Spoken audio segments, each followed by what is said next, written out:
పోలవరం ఈ ఒకే ఒక పదం వెనుక తెలుగువారి 4 తరాల కలలు దాగున్నాయి. గోదావరి తీర ప్రాంతాల రైతుల ఆశ, తాగునీటి కోసం ఎదురు చూస్తున్న కోట్లాది కుటుంబాల నమ్మకం. ఇది ప్రాజెక్టుగా కాదు, పునరుజ్జీవనంగా మారిపోయిన ఒక కళ. ఇది కేవలం నీటి ప్రాజెక్ట్ కాదు, ఇది ఒక రాష్ట్ర అస్తిత్వానికి చిహ్నం. ఈ ప్రాజెక్ట్ ఎప్పుడు మొదలైంది, ఈ రోజు వరకు ఎందుకు పూర్తవ్వలేదు, అలాగే పోలవరం ప్రాజెక్ట్ ను ఆపుతోంది ఎవరు అనే విషయాలు మొత్తం ఈ వీడియోలో చెప్తాను. చివరి దాకా చూడండి. ఈ కథ చరిత్రతో మొదలవుతుంది. 1941లో బ్రిటిష్ పాలనలోనే మొదటిసారి ఈ ప్రాజెక్ట్ ఆలోచనకు వచ్చింది. కానీ అప్పట్లో అది సాంకేతికంగా సాధ్యపడలేదని ఆపేశారు. దాదాపు 4 దశాబ్దాల తర్వాత, అంటే 1980లో ఎన్టీ రామారావు గారు ముఖ్యమంత్రిగా ఉన్నప్పుడు పోలవరం గురించి మళ్లీ మాట్లాడటం మొదలైంది. కానీ పూర్తిగా ప్రణాళికలోకి వచ్చింది మాత్రం 2004లో వైఎస్ రాజశేఖర రెడ్డి గారు అధికారంలోకి వచ్చిన తర్వాత. ఆయన మాటల్లో ఇది ఒక జలయజ్ఞం. ఆయన పాలనలోనే దీనికి రూపురేఖలు ఏర్పడ్డాయి.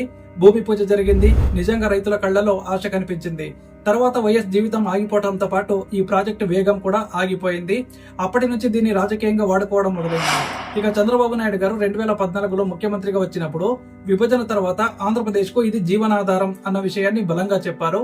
నిజమే, రాష్ట్ర విభజన సమయంలో కేంద్ర ప్రభుత్వం పోలవరాన్ని జాతీయ ప్రాజెక్టుగా గుర్తించింది.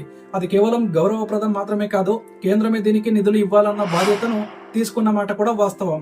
కానీ నిజానికి అప్పటి నుంచి కేంద్రం ఇచ్చింది మాటలే కానీ నిధులు అంతగా ఇవ్వలేదు. అయినా చంద్రబాబు తన ప్రయత్నాల ద్వారా ఒక దశలో బ్యారేజ్ నిర్మాణాన్ని వేగంగా ముందుకు తీసుకెళ్లారు. కానీ అదే సమయంలో వ్యయాల పట్ల తీవ్రమైన ఆరోపణలు వచ్చాయి.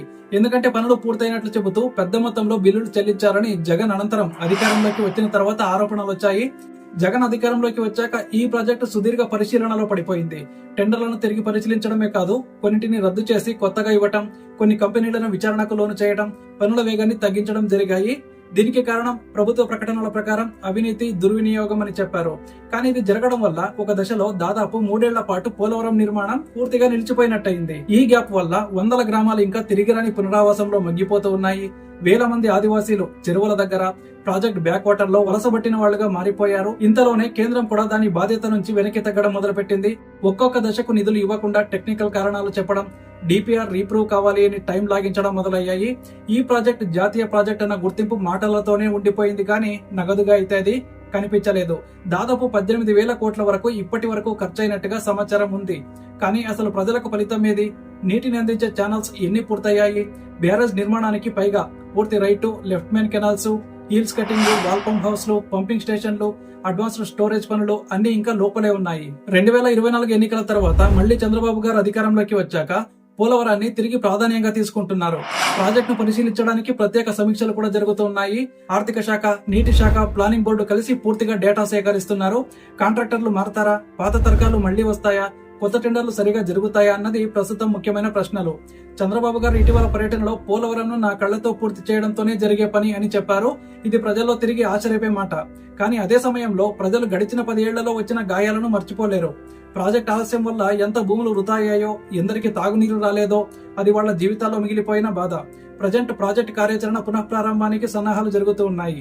కానీ దీనిలో ప్రతి దశ కూడా భూసేకరణ, పునరావాసం, కేంద్ర నిధుల విడుదల, డిపిఆర్ అప్డేట్స్ అన్ని అనేక విభాగాల ఆధీనంలో ఉన్నాయి. ఒక రాజకీయ సంకల్పం చాలదు. ప్రజల జీవితాలను నిజంగా మార్చాలంటే పాలకులు దీన్ని తగినట్లుగా చక్కదిద్దాలి.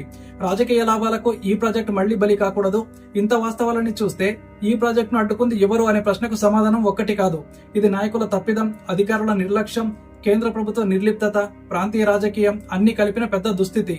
ఈ ప్రాజెక్ట్ పూర్తయితే ఆంధ్రప్రదేశ్ కు వచ్చే ప్రయోజనాలు అమితమైనవి.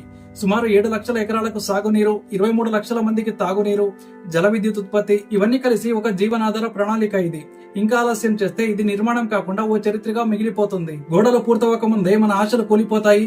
కనీసం ఇప్పుడైనా ప్రజల భవిష్యత్తు దృష్టిలో పెట్టుకుని పని చేస్తే అది నిజమైన జలయజ్ఞం అవుతుంది. మీకేమనిపిస్తుంది? పోలవరం ప్రాజెక్టు ఎవరి టైంలో పూర్తవుతుంది? కామెంట్ చేయండి. అలాగే మన ఛానల్ ను సబ్స్క్రైబ్ చేసుకోండి.